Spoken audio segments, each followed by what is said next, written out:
Habit है। तो dear students, start करते हैं आज की क्लास।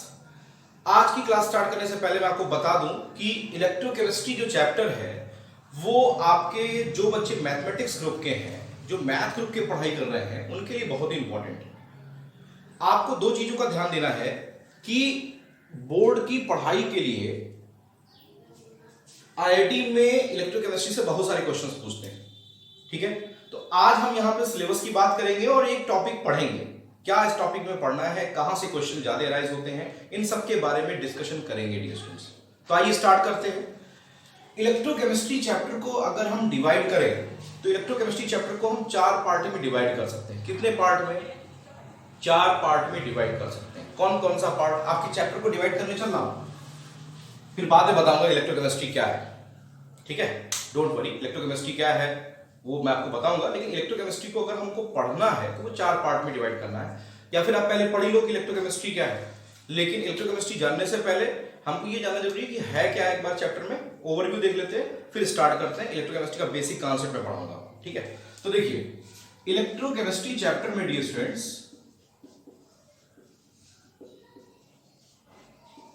अगर हम लोग ध्यान से देखें तो ये चैप्टर हमारे 4 पार्ट में डिवाइडेड है। 4 parts, chapter will divide into 4 parts. The first part is electrochemical cell.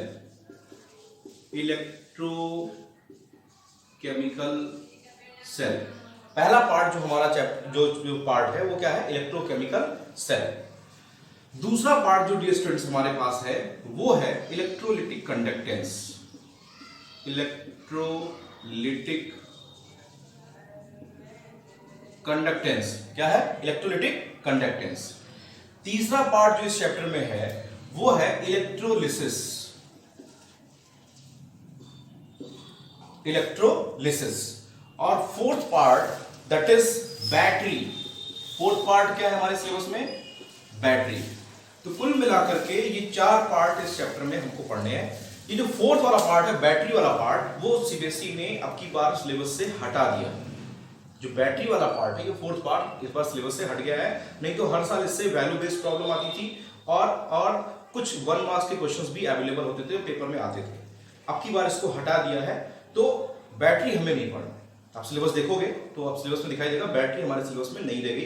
Battery में प्राइमरी बैटरी क्या होती है, सेकेंडरी बैटरी क्या होती है, करोजन क्या होता है, types of primary battery, secondary battery, और उसमें भी स्पेशली लेड स्टोरेज बैटरी, ये बैटरी के टॉपिक में हमको पढ़ना था। तो जब भी आप चैप्टर स्टार्ट करते हो तो पहले आपको चैप्टर का ओवरव्यू पता होना चाहिए। बाकी अभी मैं बताता हूं इलेक्ट्रोकेमिस्ट्री क्या है, डोंट वरी। लेकिन पहले हमें यह जानना जरूरी है कि इलेक्ट्रोकेमिस्ट्री में क्या क्या सिलेबस में है।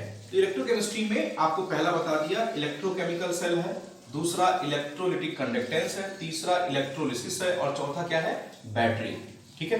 अब एक एक पार्ट के बारे में डिटेल पढ़ते हैं, देख लेते हैं क्या क्या उसमें हमको पढ़ना है, कहां से क्वेश्चन ज्यादा पुटअप होंगे, इन सबको देखें। आई होप कि बोर्ड पे क्लियर दिखाई दे रहा होगा आपको। कोई स्टूडेंट जिसको प्रॉब्लम हो रही है कि बोर्ड पे नहीं दिखाई दे रहा सर, क्लियरली बोर्ड पे दिख रहा है? कोई ऐसा जिसको बोर्ड पे क्लियरली ना दिख रहा हो? दिख रहा है? दिख रहा है तो कोई 2 लोग एस सर लिख दीजिए। अगर किसी को नहीं दिख रहा तो वो नो सर लिख दे। Okay, thank you. सभी लोग मत लिखिए, ठीक है, हो गया। तो आइए स्टार्ट करते हैं। तो इलेक्ट्रोकेमिकल सेल जो है डियर स्टूडेंट्स, इलेक्ट्रोकेमिकल सेल के बारे में अगर हम पढ़ाई करें तो यहां पे हमको सबसे पहले जो कॉन्सेप्ट पढ़ना है वो एक ही सेल हमारे सिलेबस में है, दैट इज डैनियल सेल। अभी बताऊंगा कि डैनियल सेल क्या है क्या नहीं है, सब डिटेल बताऊंगा, परेशान मत होइए। हमें जो पढ़ना है पहले वो देखिए। हमें क्या पढ़ना है कि डैनियल सेल क्या होता है, डैनियल सेल का स्ट्रक्चर कैसे होता है, डैनियल सेल की वर्किंग कैसे होती है, मैकेनिज्म कैसे होती है, डैनियल सेल की मैकेनिज्म कैसे वो काम करता है, इस डैनियल सेल के बारे में हमको यहाँ पे पढ़ना है। डैनियल सेल का पूरा डिटेल हम यहाँ पे पढ़ेंगे, डैनियल सेल की मैकेनिज्म, डैनियल सेल का वर्किंग स्ट्रक्चर। उसके बाद आप क्लास फर्स्ट 11th में पढ़े थे रिडॉक्स रिएक्शन। अगर आपको चैप्टर याद होगा रिडॉक्स चैप्टर, तो आपको बहुत ही क्लियरली याद होगा कि रिडॉक्स में हम लोगों ने एक पार्ट पढ़ा था, that is part of electrochemistry, जिसमें कि half cell, cell, electrode potential, इन सब के बारे में पढ़ा था ना भाई। तो यहां पे इस डैनियल सेल में हम डैनियल सेल का स्ट्रक्चर पढ़ेंगे।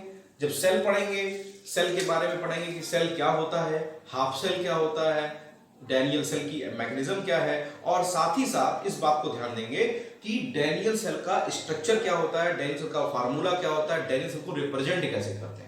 आप एक मार्केट से सेल खरीद के लाते हो, उसके पीछे एक सेल फार्मूला लिखा होता है, उस सेल फार्मूला पे बेस्ड न्यूमेरिकल आपके सिलेबस में आता है। ठीक है, तो डैनियल सेल के बारे में पढ़ना है, उसका स्ट्रक्चर पढ़ना है, उसकी एक्टिविटी पढ़नी है, और साथ ही साथ cell formula and cell representation यहां पे पढ़ना है। क्या पढ़ना है? सेल फार्मूला और सेल रिप्रेजेंटेशन पढ़ना है। ठीक है, सेल फार्मूला और सेल रिप्रेजेंटेशन पढ़ना है। उसके बाद हमको पढ़ना है इलेक्ट्रोड पोटेंशियल क्या होती है, इलेक्ट्रोड पोटेंशियल क्या होती है, स्टैंडर्ड इलेक्ट्रोड पोटेंशियल, ये सब इसी पार्ट में पढ़ना है हमको। इलेक्ट्रोड पोटेंशियल क्या होती है, स्टैंडर्ड इलेक्ट्रोड पोटेंशियल क्या होती है। उसके बाद हमको पढ़ना है ईएमएफ, ईएमएफ बहुत इंपॉर्टेंट है, electromotive force, EMF electromotive force, EMF and cell potential, cell potential, ये दो चीजें हमें यहां पढ़नी है, और यही आपका बेस है। बेस का मतलब बात समझ लीजिए, यही बोर्ड में पूछा जाता है। ईएमएफ से बहुत सारे न्यूमेरिकल्स बनते हैं, calculation of EMF, calculation of cell potential, इस पे बेस्ड न्यूमेरिकल्स आते हैं स्टूडेंट्स, इस पे आते हैं ईएमएफ और सेल पोटेंशियल पे बेस्ड न्यूमेरिकल्स आपसे पूछे जाते हैं इस पार्ट में। तो न्यूमेरिकल का पहला पोर्शन जो स्टार्ट होता है वो कहां से स्टार्ट होता है? ईएमएफ से आता है। किससे आता है?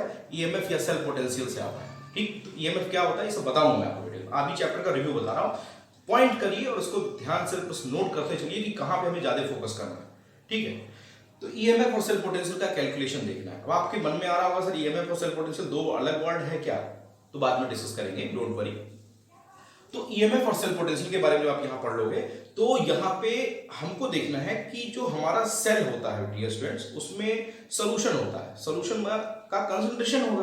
तो कंसंट्रेशन का और हमारे ईएमएफ का या इलेक्ट्रोड पोटेंशियल का क्या रिलेशनशिप होता है? What is the relationship of electrode potential and concentration, वो एक पॉइंट है, और वो पॉइंट आपको डिस्क्राइब करूंगा मैं Nernst equation, NERNST, Nernst equation, बहुत ही बम्पर इंपॉर्टेंट। नस्ट इक्वेशन यहीं पे आएगा।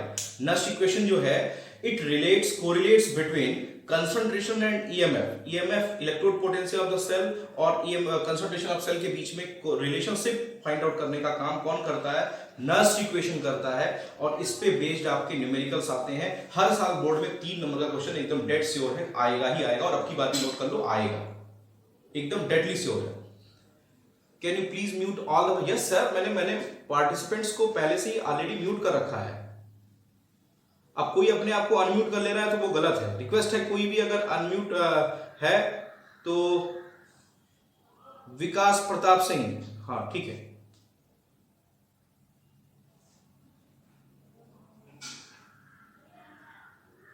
ओके, तो इलेक्ट्रोकेमिकल सेल में डैनियल सेल, सेल का फॉर्मेशन, सेल का रिप्रेजेंटेशन, सेल फार्मूला क्या होता है, सेल फार्मूला देख के हम कैसे बताएंगे कि किसका ऑक्सीडेशन हो रहा है, किसका रिडक्शन हो रहा है। ठीक है, ईएमएफ क्या होता है, सेल पोटेंशियल क्या होता है, इस पे न्यूमेरिकल्स ध्यान दीजिएगा। ये कौन है? सतीश सिंह, रिक्वेस्ट है आप अपना ऑडियो ऑफ कर लीजिए। जितने भी लोग हैं जिन्होंने अपना ऑडियो ऑन कर रखा है, रिक्वेस्ट है सभी लोग ऑफ कर लो। नंद सोनी, रिक्वेस्ट है कि अपना ऑडियो ऑफ कर लीजिए, म्यूट कर लीजिए। मैं म्यूट बार बार कर रहा हूं और आप फिर से ऑन कर ले रहे हो, ये गलत है। रिक्वेस्ट है स्टूडेंट्स। चलिए, तो ईएमएफ एंड सेल पोटेंशियल के बारे में आपको क्लियर हो गया होगा। अभी मैं इसके बारे में डिटेल बताऊंगा। तो नस्ट इक्वेशन हमारा सबसे इंपॉर्टेंट टॉपिक है। नस्ट इक्वेशन क्या होता है इसके बारे में डिस्कस करेंगे। नस्ट इक्वेशन के एप्लीकेशन हम पढ़ेंगे। तो यहीं पे एक पॉइंट आएगा कि इलेक्ट्रोड पोटेंशियल और केसी के बीच में रिलेशनशिप, इस पे एक न्यूमेरिकल आता है। केसी आता है इक्विलिब्रियम कांस्टेंट, इक्विलिब्रियम कांस्टेंट और ई नॉट सेल के बीच में क्या रिलेशनशिप होता है, ये भी यही पढ़ना है। ठीक, उसके बाद जो चौथा पॉइंट है वो हमको पढ़ना है ई नॉट सेल और गिव्स फ्री एनर्जी। किसकी? गिव्स फ्री एनर्जी, जी। गिव्स फ्री एनर्जी में क्या रिलेशनशिप है, गिव्स फ्री एनर्जी के बारे में भी, रिलेशनशिप के बारे में हमको यहां पढ़ना है। तो ये जो टॉपिक है वो आपको डैनियल सेल के बारे में, ईएमएफ के बारे में, नस्ट इक्वेशन, न्यूमेरिकल्स कहां से आए, ईएमएफ और सेल पोटेंशियल से, नस्ट इक्वेशन से, ई नॉट सेल एंड केसी का रिलेशनशिप, केसी मतलब इक्विलिब्रियम कांस्टेंट का, और गिव्स फ्री एनर्जी और ई नॉट सेल का क्या रिलेशनशिप होता है, इससे रिलेटेड क्वेश्चंस पेपर में पूछे जाते हैं। ठीक है, तो ये पार्ट ये हो गया। जब ये पार्ट आप डियर स्टूडेंट्स पढ़ लोगे तो जो नेक्स्ट पार्ट आने वाला है वो नेक्स्ट पार्ट क्या आएगा, वो नेक्स्ट पार्ट आता है इलेक्ट्रोलिटिक कंडक्टेंस। कौन सा पार्ट आता है? Electrolytic conductance. ये टॉपिक जो है वो फिजिक्स का टॉपिक है आपके, ये इलेक्ट्रोलिटिक कंडक्टेंस वाला जो पार्ट है वो कहाँ का है, फिजिक्स। कहोगे सर कैसे? भाई हम यहाँ पे तो कंडक्टर आप जानते हो दो टाइप के होते हैं, सभी लोग जानते होंगे। कंडक्टर कितने टाइप के होते हैं? दो टाइप के होते हैं। एक होता है मेटालिक कंडक्टर और दूसरा जो होता है वो होता है इलेक्ट्रोलिटिक कंडक्टर। जानते हो, मेटालिक कंडक्टर जिसमें इलेक्ट्रिसिटी थ्रू मेटल पास करती है, और इलेक्ट्रोलिटिक कंडक्टर जिसमें कि इलेक्ट्रिसिटी जो होती है विद वाया सोल्यूशन पास करती है।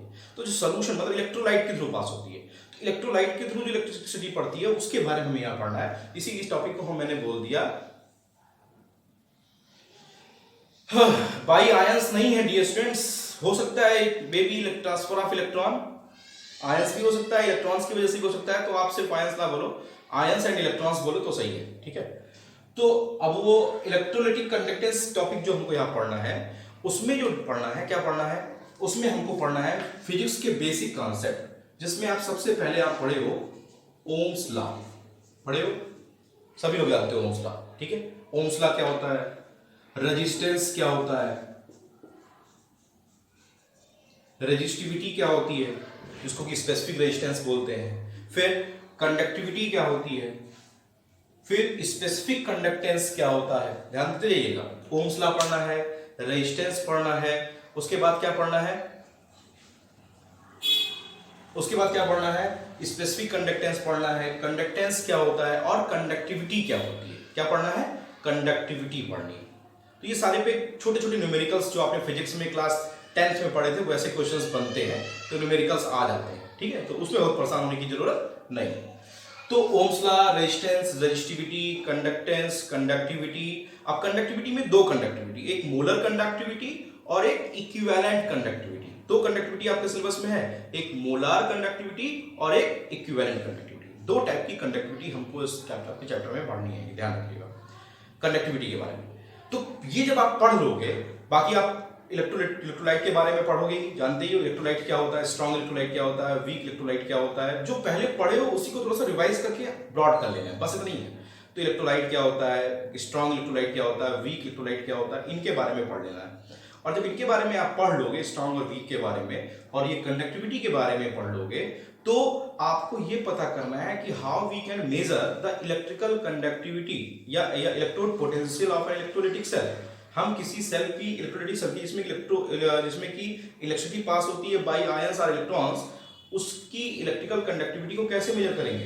तो उसकी इलेक्ट्रिकल कंडक्टिविटी मेजर करने के लिए आप फिजिक्स में पढ़े होगे व्हीटस्टोन ब्रिज स्ट्रक्चर, पढ़े हो व्हीटस्टोन ब्रिज का। तो व्हीटस्टोन ब्रिज का क्या एक्शन है, उस पर बेस्ड एक न्यूमेरिकल्स आते हैं, ठीक है। और सबसे बम्पर इंपॉर्टेंट, जब आप यहां पे कंडक्टिविटी पढ़ोगे तो एक टर्म आएगा मोलर कंडक्टिविटी। क्या आएगा, मोलर कंडक्टिविटी। वो जो मोलर कंडक्टिविटी वर्ड पढ़ोगे आप, उसका वेरिएशन, बोर्ड का बम्पर इंपॉर्टेंट क्वेश्चन बता रहा हूं, मार्क करिएगा।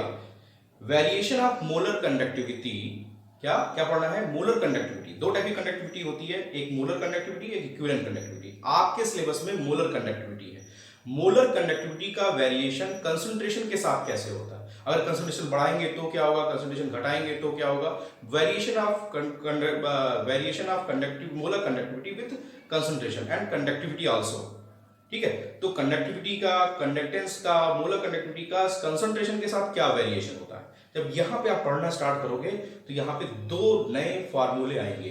एक आएगा डिबाई-हक्कल-ओनसागर इक्वेशन। क्या आएगा, डिबाई-हक्कल-ओनसागर इक्वेशन, ठीक है। क्या आएगा, डिबाई-हक्कल-ओनसागर इक्वेशन, ये टर्म आएगा। तो उसके बारे में हम यहीं पे पढ़ेंगे, जो कि हमको डिफाइन करेगा इफेक्ट ऑफ कंसंट्रेशन और मोलर कंडक्टिविटी। अच्छा, जब हम किसी सॉल्यूशन को डाइल्यूट करते हैं तो स्ट्रॉन्ग और वीक इलेक्ट्रोलाइट के कंडक्टिविटी पे, मोलर कंडक्टिविटी पे क्या इफेक्ट पड़ता है, इसको एक्सप्लेन करने के लिए एक बम्पर लॉ आता है जो बहुत इंपॉर्टेंट है, वो है कॉरलास लॉ।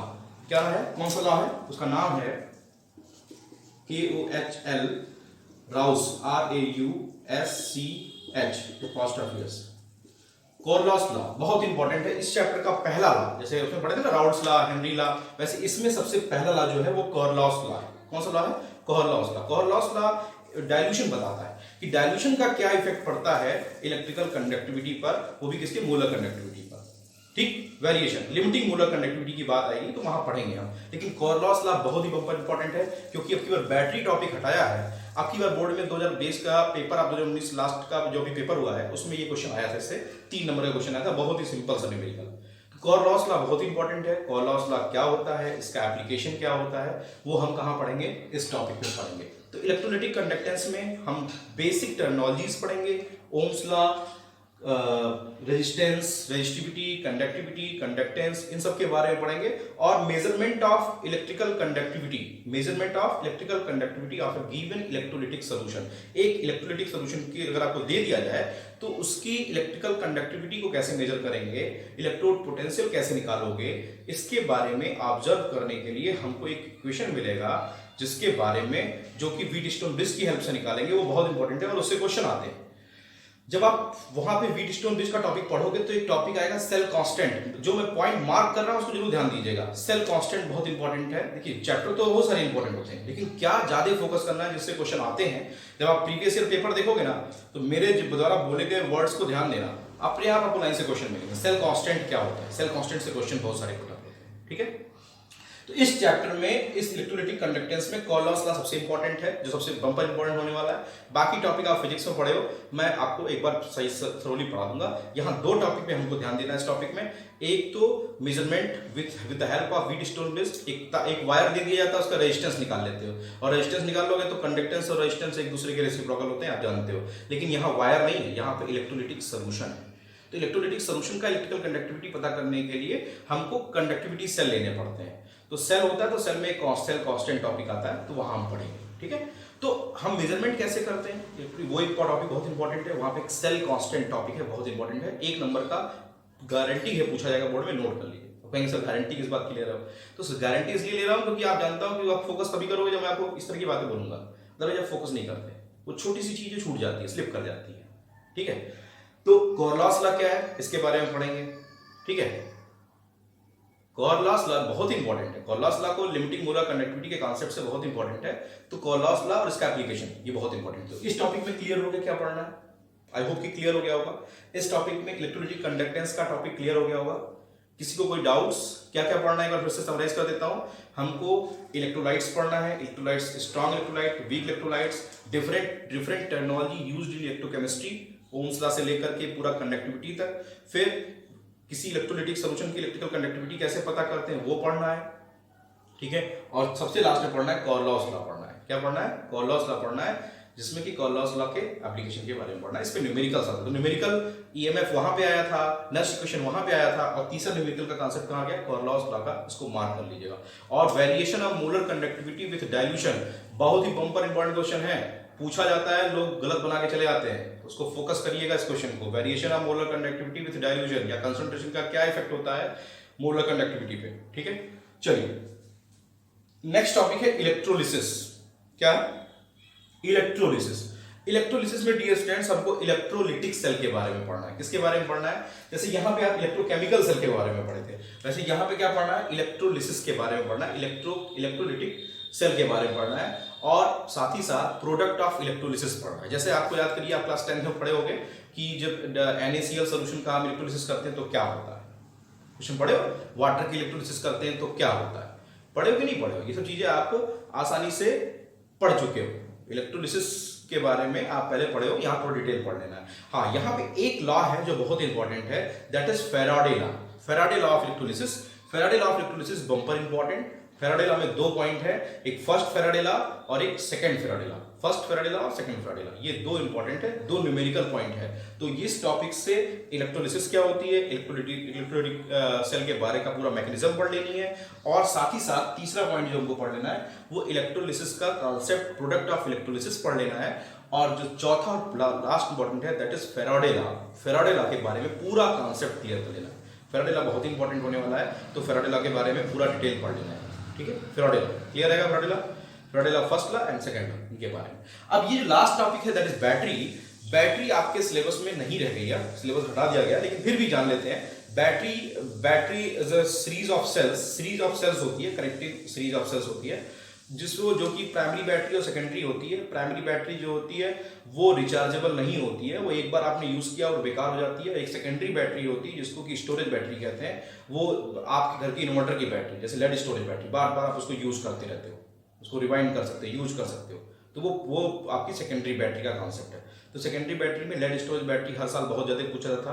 प्राइमरी बैटरी में दो क्वेश्चन बहुत पूछे जाते थे, लेक्लांची सेल क्या होता है, और लेक्लांची सेल के साथ वो मरकरी सेल, जो मरकरी छोटा वाला सेल होता है, उसके बारे में पूछा था। लेकिन अब वो टॉपिक खत्म हो गया, तो कोई मतलब ही नहीं हो गया। कोरोजन टॉपिक भी हटा दिया, कोरोजन और कोरोजन की मैकेनिज्म। फ्यूल सेल के बारे में पूछता था, वो भी टॉपिक हटा दिया। तो वो टॉपिक पॉइंट आउट है, आपके चैप्टर से हट चुका है, कोई मतलब नहीं। तो हमें ओवरऑल डियर स्टूडेंट्स ये 3 चैप्टर्स के बारे में पढ़ना है। न्यूमेरिकल कहां से आता है, ईएमएफ से आता है, नस्ट इक्वेशन से आता है, कोरलॉस लॉ से आता है, और इन conductance, Ohm's law, resistance, resistivity से आता है। तो मुझे लगता है कि चैप्टर का एक ओवरव्यू आपके दिमाग में आ गया होगा। अब हम जो डियर स्टूडेंट स्टार्ट करने चल रहे हैं, वो टॉपिक क्या है, वो स्टार्ट करने चल रहे हैं पहला बेसिक से, इलेक्ट्रोकेमिस्ट्री होती क्या है। कहेंगे सर आप पहले टॉपिक पूरा चैप्टर बता दिए, तो यार बहुत सारे बच्चे हैं जो पहले से पढ़े हुए हैं, तो इसलिए एक बार पूरा चैप्टर का रिव्यू मैंने दे दिया। अब हम लोग पूरा बेसिक से इलेक्ट्रोकेमिस्ट्री के टॉपिक के बारे में पढ़ेंगे। आइए देखते हैं।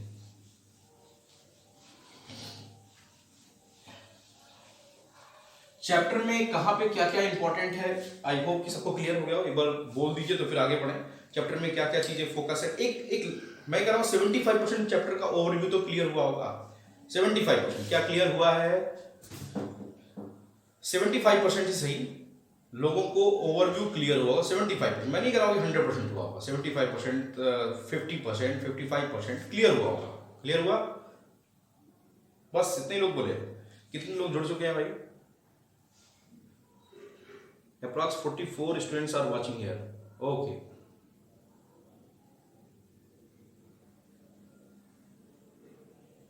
ठीक है, चलिए स्टार्ट करते हैं। हाँ, अब हम अपना टॉपिक स्टार्ट करने चल रहे हैं, तो कॉपी पेपर लेकर के बैठ जाइएगा थोड़ा सा, तो जरा से पढ़ने में आसानी होगी। चैप्टर का नाम है इलेक्ट्रोकेमिस्ट्री। तो पहला टॉपिक हम यही पढ़ेंगे कि इलेक्ट्रोकेमिस्ट्री है क्या। ठीक है, इलेक्ट्रोकेमिस्ट्री है क्या, इलेक्ट्रोकेमिस्ट्री कैसे डिफाइन करोगे। देखिए, इलेक्ट्रोकेमिस्ट्री वर्ड समझते ही एक बेसिक कॉन्सेप्ट जो आपके दिमाग में आता है वो होना चाहिए, वो है एनर्जी। एनर्जी का कन्वर्जन। अब एनर्जी जो होती है उसका कन्वर्जन कैसे होता है। एनर्जी जो होती है वो यहां इलेक्ट्रोकेमिस्ट्री का जो बेसिक टर्म्स है वो किसके टर्म में आना चाहिए, एनर्जी के टर्म में आना चाहिए। ठीक है, तो इलेक्ट्रोकेमिस्ट्री का टर्म जो है वो एनर्जी से रिलेटेड है।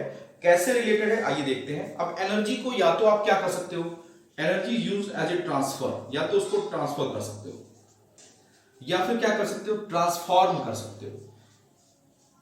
ट्रांसफॉर्म कर सकते हो एनर्जी को, या तो ट्रांसफर कर सकते हो या तो क्या कर सकते हो, ट्रांसफॉर्म कर सकते हो। तो ट्रांसफर और ट्रांसफॉर्म दोनों वर्ड का डिफरेंस क्लियर हो रहा है। Transfer of energy, transfer of energy, transfer of energy और ट्रांसफॉर्मेशन ऑफ एनर्जी दोनों में डिफरेंस है। अगर दोनों का डिफरेंस देखोगे तो ट्रांसफर ऑफ एनर्जी वर्ड जो है वो आप जानते हो कहां पढ़े हो, कहीं पढ़े हो किसी चैप्टर में, फर्स्ट ईयर में पढ़े हो, कहां पे, थर्मोडायनेमिक्स में।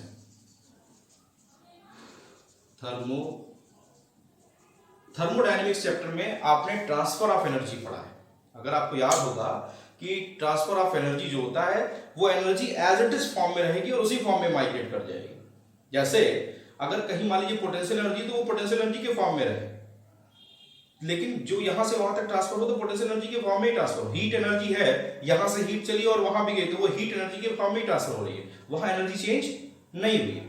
तो कहने का मतलब क्या होता है, जब एनर्जी का फॉर्म नहीं चेंज होता, एनर्जी उसी फॉर्म में रहती है, तब वहां पे क्या होता है, बस वो उसका क्या होता है, ट्रांसफर हो जाती है, वो एक प्लेस से दूसरे प्लेस से पहुंच जाती है, लेकिन उसका फॉर्म जो होता है, रूप जो होता है वो एज इट इज रहता है। तो वो क्या होता है, ट्रांसफर। थर्मोडायनेमिक्स चैप्टर में आप ये टॉपिक पढ़ चुके हो, ट्रांसफर ऑफ एनर्जी। तो यहाँ पे हमको उसके बारे में नहीं पढ़ना है, हमें यहाँ जो पढ़ना है ट्रांसफॉर्मेशन ऑफ एनर्जी पढ़ना है।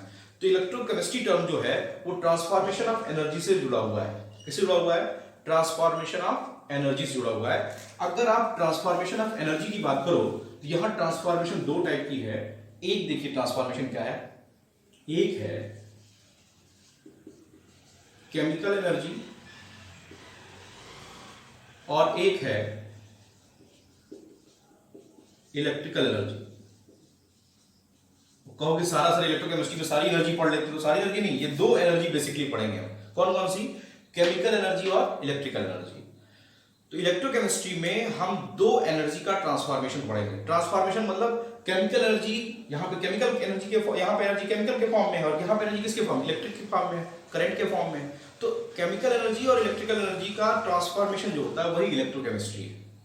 अगर आप कहें अब ये ट्रांसफॉर्मेशन कैसे हो सकता है? स्पॉन्टेनियस हो सकता है या तो नॉन स्पॉन्टेनियस हो सकता है। स्पॉन्टेनियस मतलब समझते हो लगातार, और नॉन स्पॉन्टेनियस मतलब रुक रुक करके।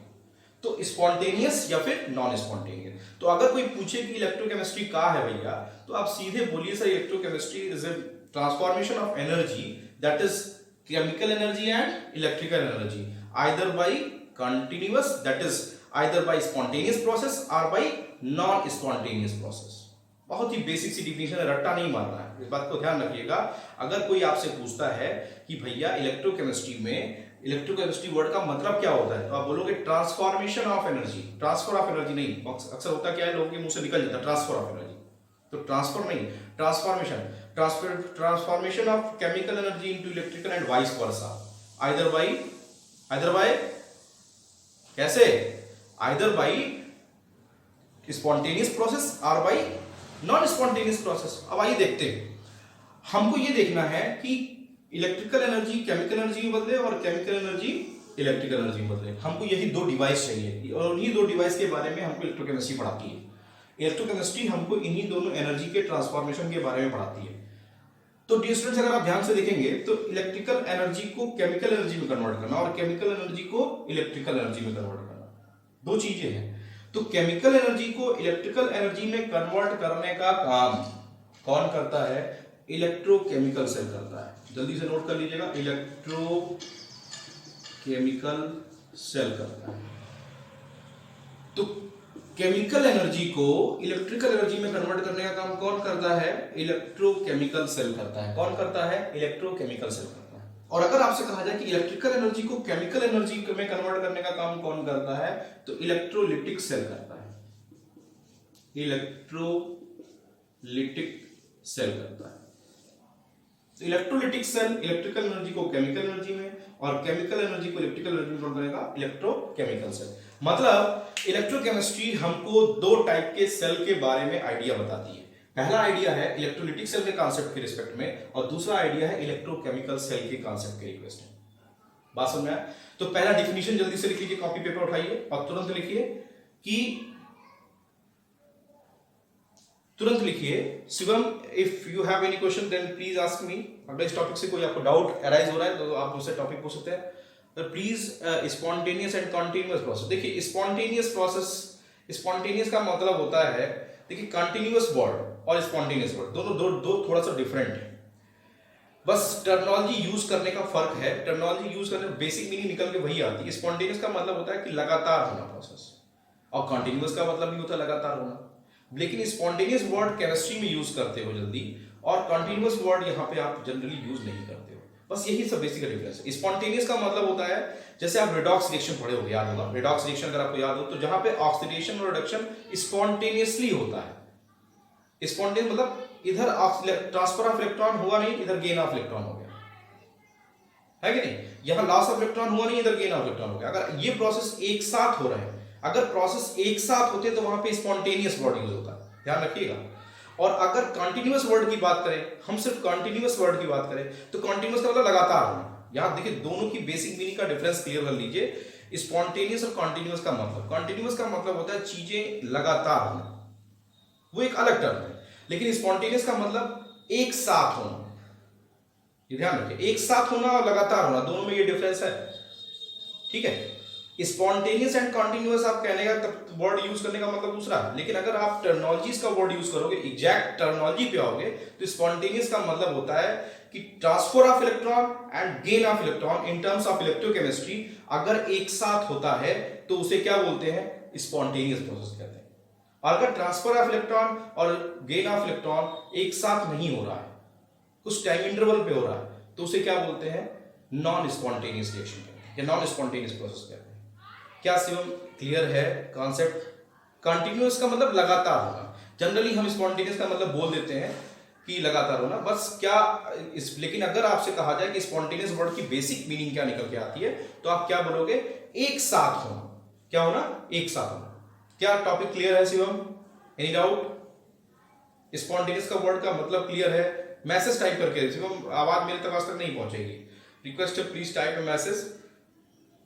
आवाज मेरे पास क्लियर नहीं होगी क्योंकि मैं माइक लगा रखा हूं, मेरे पास आवाज क्लियर नहीं आएगी, इसलिए रिक्वेस्ट है कि आप मुझसे मैसेज कन्वर्सेशन से बात करोगे तो मुझे मैसेज आसानी से मिल जाएगा, ठीक है?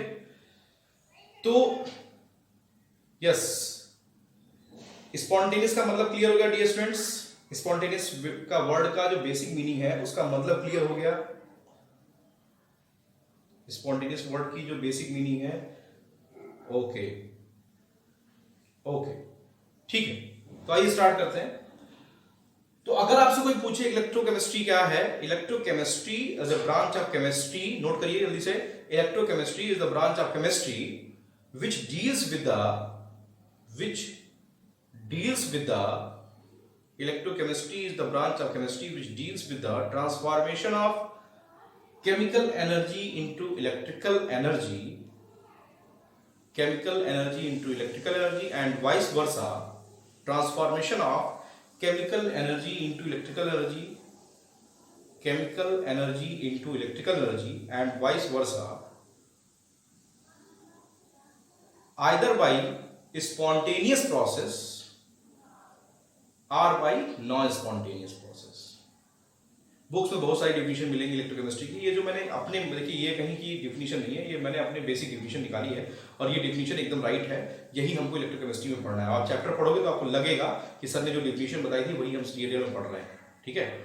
अब क्वेश्चन ये उठता है कि सर कौन वाला स्पॉन्टेनियस है, कौन वाला नॉन स्पॉन्टेनियस है? तो भाई इसके बारे में डिटेल जब चैप्टर पढ़ोगे तो डिटेल आएगा चैप्टर के बारे में, लेकिन आप जान लो कि कौन सा प्रोसेस स्पॉन्टेनियस है और कौन सा नॉन स्पॉन्टेनियस।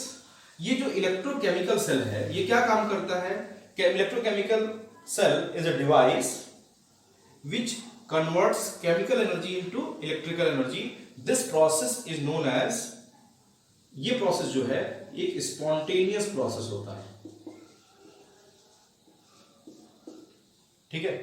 और इलेक्ट्रोलिटिक सेल जो क्या करता है, वो इलेक्ट्रिकल एनर्जी को केमिकल एनर्जी में कन्वर्ट कराता है। जैसे आपके घर की बैटरी, अभी दिखाता हूं एग्जांपल, ये इलेक्ट्रिकल एनर्जी को केमिकल एनर्जी में, तो ये नॉन स्पॉन्टेनियस प्रोसेस है।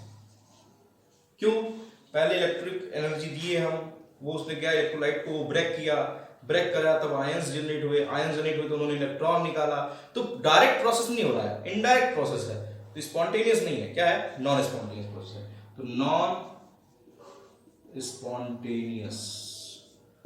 तो अगर अब आपसे पिक्चर आपको क्लियर हो रही होगी, यहाँ पे पिक्चर ये क्लियर हो रही होगी कि इलेक्ट्रोकेमिस्ट्री क्या है, वो ब्रांच ऑफ केमिस्ट्री है जो कि केमिकल एनर्जी को इलेक्ट्रिकल एनर्जी में और इलेक्ट्रिकल एनर्जी को केमिकल एनर्जी में कन्वर्ट करती है। कैसे? वाया इलेक्ट्रोकेमिकल सेल और बाय इलेक्ट्रोलिटिक सेल, या तो केमिकल, या तो किसके थ्रू? इलेक्ट्रोकेमिकल सेल के थ्रू, या फिर किसके थ्रू? इलेक्ट्रोलिटिक सेल के थ्रू करती है। क्लियर है dear students? Any doubt? Clear है? कौन सा सेल इलेक्ट्रिकल को केमिकल में कन्वर्ट करता है? जल्दी से बताओ, इलेक्ट्रिकल को केमिकल सेल में कन्वर्ट करने का काम कौन करता है? अगर आपसे कोई पूछे इलेक्ट्रिकल को केमिकल, रिपीट करने के लिए बोल रहे हैं। मैंने बताया तो यार कि केमिकल एनर्जी को इलेक्ट्रिकल एनर्जी में कन्वर्ट करने का काम कौन करता है? इलेक्ट्रोकेमिकल सेल, ठीक है? यही तो पढ़ेगा। और इलेक्ट्रोलिटिक सेल नॉन स्पॉन्टेनियस है, ये ट्रांसफॉर्म कराता है, ठीक है? हाँ ठीक है, वेरी गुड वेरी गुड। तो इलेक्ट्रोकेमिस्ट्री क्या है ये क्लियर हो गया डियर स्टूडेंट्स? हाँ ठीक है, वेरी गुड। तो मुझे आपको लगता है कि ये कॉन्सेप्ट आपको क्लियर हो गया कि इलेक्ट्रोकेमिस्ट्री ट्रांसफर ऑफ एनर्जी के बारे में डिस्कस नहीं करती, ट्रांसफॉर्मेशन ऑफ एनर्जी के बारे में डिस्कस करती। पहला पॉइंट क्या है? Electrochemistry deals with the transformation of energy, है ना? दूसरा पॉइंट, इलेक्ट्रोकेमिस्ट्री जो ट्रांसफॉर्मेशन ऑफ एनर्जी, तो क्या पोटेंशियल को काइनेटिक में कन्वर्ट करने की बात करती है? क्या यहाँ पे आप पोटेंशियल और काइनेटिक एनर्जी की बात कर रहे हो? नहीं sir, electrochemistry deals with the two types of energy, दो टाइप की एनर्जी से डील करती है। कौन कौन सी? एक केमिकल एनर्जी और दूसरा इलेक्ट्रिकल एनर्जी, इन्हीं दो एनर्जी से डील करती है। तीसरा कॉन्सेप्ट क्या है कि सर केमिकल एनर्जी को इलेक्ट्रिकल एनर्जी में कन्वर्ट करने का काम कौन करता है? इलेक्ट्रोकेमिकल सेल करता है। कौन करता है? इलेक्ट्रोकेमिकल सेल करता है बाय स्पॉन्टेनियस प्रोसेस। अब स्पॉन्टेनियस प्रोसेस कैसे पता करेंगे? परेशान मत होइए, जब मैं इलेक्ट्रोकेमिकल सेल डैनियल सेल का पूरा डायग्राम स्ट्रक्चर बताऊंगा तो अपने आप ही आपको कॉन्सेप्ट क्लियर हो जाएगा। ठीक है, उसके बाद अगला पॉइंट आता है कि ये जो इलेक्ट्रोलाइटिक सेल है, क्या है? इलेक्ट्रोलाइटिक सेल है, वो क्या करता है? वो इलेक्ट्रिकल एनर्जी को केमिकल एनर्जी में कन्वर्ट करता है वाया नॉन स्पॉन्टेनियस प्रोसेस। तो इस तरीके से डियर स्टूडेंट्स हमारा ये जो पूरा टॉपिक है, आपको इलेक्ट्रोकेमिस्ट्री टॉपिक जो होगा, इलेक्ट्रोकेमिस्ट्री क्या होता है, ये एकदम से क्लियर हो गया होगा। क्लियर है? क्लियर है तो मैं आगे बढ़ूं जल्दी से एक बार यस और नो बोलें तो फिर क्लियर आगे बढ़े। Okay, now we will start the first topic, that is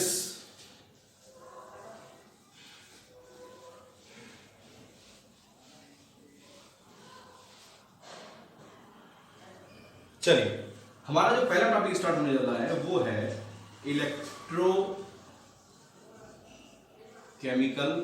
cell. क्या स्टार्ट होने चल रहा है? Electrochemical cell. हेडिंग डाल दीजिएगा, इलेक्ट्रोकेमिकल सेल। तो इलेक्ट्रोकेमिकल सेल क्या है? Electrochemical cell is a device which is used to convert या which can transform chemical energy into electrical energy via spontaneous process या by spontaneous process, by a redox process, via spontaneous process is known as electrochemical cell। तो electrochemical cell जो है वो क्या है? Chemical energy को किसमें कन्वर्ट करता है? इलेक्ट्रिकल एनर्जी में कन्वर्ट करता है।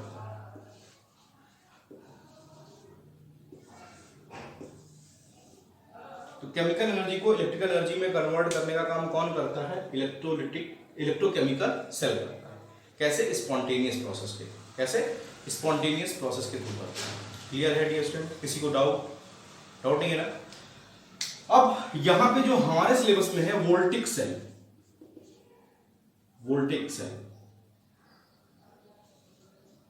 वोल्टिक सेल,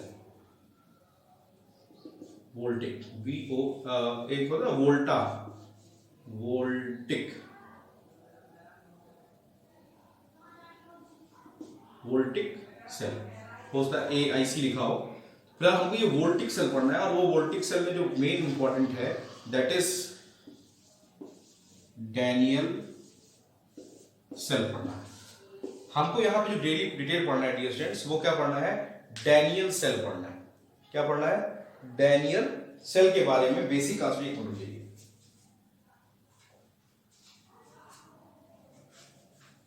हमको इलेक्ट्रोकेमिकल सेल तो पढ़ना ही था और उसमें भी वोल्टिक सेल पढ़ना था। वोल्टेइक सेल है, पहले से लिखा था वोल्टेइक सेल, वोल्टेइक सेल। अच्छा, वोल्टेइक सेल को गैल्वेनिक सेल भी बोलते हैं। क्या बोलते हैं? ये दोनों साइंटिस्ट का नाम था, गैल्वेनिक और वोल्टा। तो ये दोनों ने मिलकर के इलेक्ट्रोकेमिकल सेल के कॉन्सेप्ट के बारे में फर्स्ट ऑफ ऑल इलेक्ट्रोकेमिस्ट्री में डिस्कशन किया था, इसीलिए इनको इनके नाम से सेल का नाम लिखा था। तो इलेक्ट्रोकेमिकल सेल कोई पूछे आपसे, कोई आपसे वोल्टिक सेल पूछे, कोई आपसे गैल्वेनिक सेल पूछे, और इन दोनों सेल को कंबाइंड फॉर्म में, मतलब इन दोनों को डायरेक्टली हम यूज करेंगे। आगे जो पढ़ने चल रहे हैं वो डैनियल सेल के फॉर्म में पढ़ेंगे। किसके फॉर्म में पढ़ेंगे? डैनियल सेल के बारे में पढ़ेंगे।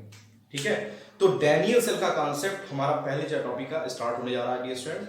तो जो लोग आज के वीडियो लेक्चर में जुड़े थे वो ध्यान दें कि हमें इलेक्ट्रोकेमिकल सेल का कॉन्सेप्ट पढ़ना है। कल मैं आपको जो टॉपिक पढ़ाऊंगा वो डैनियल सेल की पूरी मैकेनिज्म पढ़ाऊंगा। कल का वीडियो लेक्चर आपको प्रोवाइड करूंगा, वो आज की वीडियो लेक्चर को नहीं प्रोवाइड करूंगा क्योंकि आज मैं इस टॉपिक का वीडियो बना लिया हूं, वीडियो मेरे साथ साथ बन रहा है। तो वो वीडियो जो है वो मैं अपलोड कर दूंगा यूट्यूब पे। जो बच्चे नहीं पढ़ पा रहे हैं आप उनसे बता देंगे कि वो यूट्यूब से पढ़ सकते हैं, नहीं प्रॉब्लम है। बस क्योंकि मुझे लगा कि ऐसे बच्चों का टाइम अप या टाइम नुकसान हो रहा था, तो मैंने ये एक शेड्यूल निकाला कि आपको लाइव भी पढ़ा देता हूँ और जो बच्चे घर पे परेशान हैं, वीडियो नहीं अवेलेबल है या फिर जिनके लिए समस्या क्रिएट हो रही थी, तो उनके लिए वीडियो लेक्चर भी तुरंत का तुरंत। तो इससे आपका ये जो टाइम किल हो रहा था एक के बाद एक वाला, कि अब नेक्स्ट डे आपको सेम टॉपिक पढ़ना पड़ रहा था, अब वो नहीं पढ़ना पड़ेगा। ठीक है, तो आई होप कि आपको खुशी मिली होगी। ठीक है, मैंने क्या करें, अब आपके लिए करना ही पड़ेगा किया मैंने, परेशान मत होइए। क्या वो वीडियो मैंने रिकॉर्ड कर लिया है, तो आप इसको, जो लोग पूरा क्लियरली वीडियो पूरा फुल टाइम नहीं देख पाए हो, तो आप वीडियो आप अपलोड रहेगा, वीडियो आप देख सकते हो। ठीक है, तो डियर स्टूडेंट्स, तो मुझे लगता है कि ये टॉपिक क्लियर होगा। कल हम लोग, यस नेक्स्ट है, कल हम लोग डैनियल सेल के बारे में पढ़ेंगे। तो कल मैं डैनियल सेल की पूरी मैकेनिज्म आपको एक्सप्लेन करूंगा, पूरा डैनियल सेल की मैकेनिज्म। कल का टॉपिक सुन लीजिए, जिससे कि हम लोग आज जो शाम को इवनिंग में डिस्कशन करने वाले हैं, वो क्या डिस्कशन करने वाले हैं। देखिए, चैप्टर फर्स्ट और चैप्टर सेकेंड ये ओवर हो चुका है। ठीक है, चैप्टर फर्स्ट और सेकेंड दोनों ही ओवर हो चुका है। अब दोनों चैप्टर आप अच्छे से प्रिपेयर कर लीजिए। अब मैं आपसे पूछ लूंगा, जब आप बताओगे कि हाँ सर मेरा ये दोनों चैप्टर अच्छे से प्रिपेयर हो चुका है, या चैप्टर फर्स्ट का टारगेट मैंने दिया था शायद 16th के लिए, तो अगर आपका चैप्टर फर्स्ट अच्छे से तैयार हो गया और 16th को संडे को मैं इजीली अवेलेबल रहा, बिकॉज इस समय एक एग्जाम है, तो अगर वो एग्जाम कंडक्ट हुआ तो मे बी वो पेपर मैं ना करा पाऊँ, लेकिन अगर वो एग्जाम कंडक्ट नहीं हुआ, बीईओ का एग्जाम, तो मैं आपको इजीली अवेलेबल रहूंगा, तो टेस्ट लूंगा पूरा। ठीक है, और नहीं हो पाया तो नेक्स्ट डे टेस्ट लेंगे, लेकिन टेस्ट लेंगे। ठीक है, चैप्टर फर्स्ट अच्छे से तैयार कर लीजिए, सेकंड तैयार कर डालिए। मैं चाहता हूँ जो चैप्टर खत्म हुआ है वो फिर दोबारा आपको बोर्ड के समय में ही एक बार देखना पड़े, ये रिक्वेस्ट है, ये बहुत ही ज़्यादा रिक्वेस्ट है। हाँ, मैं जानता था कि बच्चे टेस्ट लेने से बहुत परेशान हो रहे थे कि सर टेस्ट आपका रेगुलर बहुत ज़्यादा हो जा रहा है। तो देखिए, टेस्ट लेने के पीछे मेरा एक ही मोटिव था कि आप ज़्यादा से ज़्यादा लिखने का तरीका सीखें। नहीं, बहुत लोग परेशान हो रहे थे।